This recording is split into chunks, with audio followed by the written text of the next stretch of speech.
नमस्कार। Super India news TV में आपका स्वागत है। मैं हूँ राजेश आर्य। आइए देखते हैं आज का विशेष समाचार। विश्व शांति के लिए खतरा बना ईरान। खोमेनी ने इस्लामिक शासन का जो कट्टरवादी मॉडल मुस्लिम जगत के सामने पेश किया, उससे दुनिया भर के इस्लामिक कट्टरपंथी प्रभावित हुए हैं। हिजबुल्लाह के मुखिया हसन नसरुल्लाह की इजरायली हमले में मौत के बाद पश्चिमी एशिया में तनाव की आग और भड़क गई है। नसरुल्लाह की मौत के जवाब में ईरान ने इजराइल पर मिसाइलों से हमला बोला। इजराइल ने उन मिसाइल हमलों का बदला लेने की कसम खाई है। इससे पहले इजराइल ने ईरान में हमास चीफ इस्माइल हानिया को भी ढेर किया था, लेकिन तब ईरान ने इजराइल पर कोई सीधी सैन्य कार्रवाई नहीं की थी। इस बार लेबनान में विभिन्न इलेक्ट्रॉनिक उपकरणों में विस्फोटों के जरिए हजारों हिजबुल्लाह आतंकियों के घायल होने और कई के मारे जाने और फिर नसरुल्लाह की मौत के बाद ईरान अत्यंत मजबूत दिखने लगा है और उसके द्वारा समर्थित विभिन्न आतंकी गुटों के भीतर ही ईरान की इजराइल नीति को लेकर आवाज़ भी उठने लगी थी। ईरान में 1979 की इस्लामिक क्रांति के चलते आयतुल्ला खोमेनी के नेतृत्व में बनी कट्टरपंथी इस्लामिक सरकार पूरे पश्चिमी एशिया में आतंकी संगठनों का जाल बिछाया गया। इस्लामी जगत का नेतृत्व शिया वर्ग के हाथ में लेने के लिए खोमेनी के नेतृत्व वाले ईरानी शासन तंत्र ने पूरे विश्व के मुस्लिम मानस को प्रभावित करने वाले फ़लस्तीन के मुद्दे को चुना और इजराइल के विरुद्ध सशस्त्र संघर्ष छेड़ने के लिए हिजबुल्लाह जैसे आतंकी संगठनों को समर्थन देना शुरू कर दिया। शिया और सुन्नी इस्लाम के समीकरणों की एक खास बात यह है कि कोई सुन्नी मुसलमान शिया भी बन सकता है, क्योंकि मुस्लिम जगत के शिया अल्पसंख्यक हैं। इसलिए खोमेनी के कठमुल्ला तंत्र के लिए यह आवश्यक था कि वह सुन्नी अतिवादियों के भी एक तबके को अपने साथ ले। चूँकि अधिकांश सुन्नी अतिवादी शिया इस्लाम के कट्टर विरोधी हैं और आर्थिक रूप से सुन्नी अरब देशों पर निर्भर रहे हैं, इसलिए ईरान के लिए यह चुनाव आसान नहीं था। ऐसे में सुन्नी मुस्लिम ब्रदरहुड की फ़िलिस्तीन इकाई यानी हमास ईरान का औजार बनी। खोमेनी ने इस्लामिक शासन का जो कट्टरवादी मॉडल मुस्लिम जगत के सामने पेश किया, उससे दुनिया भर के इस्लामिक कट्टरपंथी प्रभावित हुए। इसका एक परिणाम यह हुआ कि अरब जगत की तमाम सेकुलर सरकारें और तानाशाह धीरे धीरे अपनी लोकप्रियता खोते गए और इस्लामिक कट्टरपंथी मजबूत होते चले गए। जो सुन्नी राजशाहियाँ इस लहर से बच भी पाईं, उन्होंने अपने ऊपर से दबाव हटाने के लिए दूसरे देशों में सुन्नी जिहादी संगठन का समर्थन करना शुरू कर दिया, जिसकी परिणति अलकायदा से लेकर तालिबान जैसे तमाम सुन्नी आतंकी संगठनों के उदय के रूप में हुई।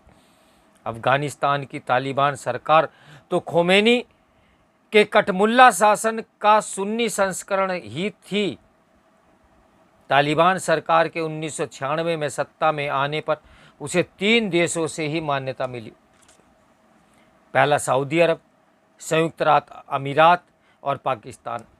इनमें से पहले 2 देशों का उद्देश्य ईरान से सटे अफगानिस्तान में खोमेनी के शिया इस्लामिक राष्ट्र जैसा ही एक प्रतियोगी सुन्नी शासन तंत्र खड़ा करना था, जिसका प्रमुख भी एक कट्टरपंथी मौलाना हो और जहां सुन्नी कट्टरपंथियों को इकट्ठा रखकर उसकी शक्ति को दूसरे देशों की ओर निर्देशित रखा जा सके।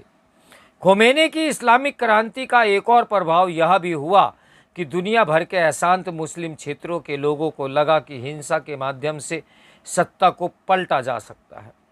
खोमेनी ने मुस्लिम जगत में अपनी स्वीकार्यता बढ़ाने के लिए इस भावना को खूब हवा भी दी और फ़लस्तीन से लेकर कश्मीर तक के मुसलमानों को अपने भाषणों के जरिए उकसाया। ईरान के बढ़ते प्रभाव को रोकने के लिए सुन्नी देशों ने और बढ़ चढ़कर आतंकी संगठनों की सहायता की। इस प्रकार यह एक दुष्चक्र बन चुका है जिसके चलते लाखों लोग जान गंवा चुके हैं।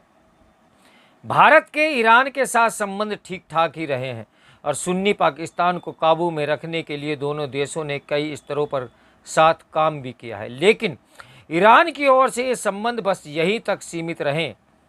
यह पाकिस्तान के सुन्नी कट्टरपंथियों को बस खुद पर हावी नहीं होने देना चाहता। खोमेनी के कठमुल्लावाद में भी भारत के लिए इससे अधिक जगह नहीं है। अभी हिजबुल्लाह पर इजरायली हमलों से कुछ दिन पहले ही भारत में मुसलमानों की दशा की फ़लस्तीन से तुलना करते हुए खामनेई ने एक भड़काऊ ट्वीट यानी पोस्ट भी किया था। परंपरागत रूप से ईरान भारत और उसके भागों में सक्रिय रही कट्टरपंथी शक्तियों के संरक्षण की भूमिका निभाता रहा है। भारत से उखाड़ फेंके जाने पर हुमायूं ने ईरान के शाह की सहायता से ही मुगल साम्राज्य को भारत में फिर से स्थापित किया था। जब औरंगजेब के बाद मुगल कमज़ोर पड़े तो नादिर शाह भारतीयों से लूटी गई अपार धन संपदा को ईरान ले गया। नादिर शाह के बाद उसके सेनापति अहमद शाह अबगाली ने भारत पर कई हमले कर मराठों के विस्तार को रोका और मुगलों को पतन से बचाया।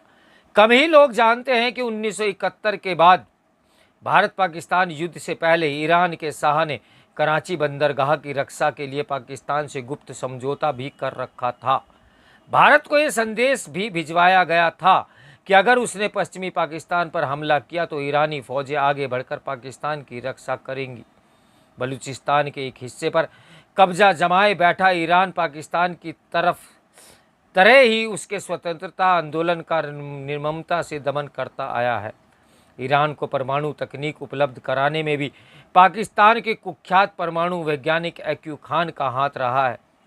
अगर ईरान भारत का भरोसेमंद मित्र देश होता तो पाकिस्तान के सुन्नी जनरल कभी ईरान को परमाणु तकनीक उपलब्ध न कराते। स्पष्ट है कि ईरान का परमाणु कार्यक्रम भारत के हित में भी नहीं और इजराइल के साथ मौजूदा संघर्ष में यदि ईरान का पलड़ा भारी रहा तो वह विश्व शांति के लिए और बड़ा खतरा होगा। ईरान में उपजे कठमुल्लावाद की भू राजनीतिक परछाई भारत पर भी पड़ती है। ये परछाई पूरे विश्व को प्रतिस्पर्धात्मक इस्लामिक उग्रवाद की आग में सुलझा रही है। अच्छा यही होगा कि खोमेनी द्वारा स्थापित मध्य युगीन कट्टरपंथी शासन का वर्तमान सैन्य संघर्ष के फलस्वरूप पतन हो जाए, तभी कुछ बात बनती दिखेगी। तो मेरे साथ बने रहें सुपर इंडिया न्यूज़ टीवी की ब्रेकिंग न्यूज़ के लिए। नमस्कार, मैं हूं राजेश आर्या।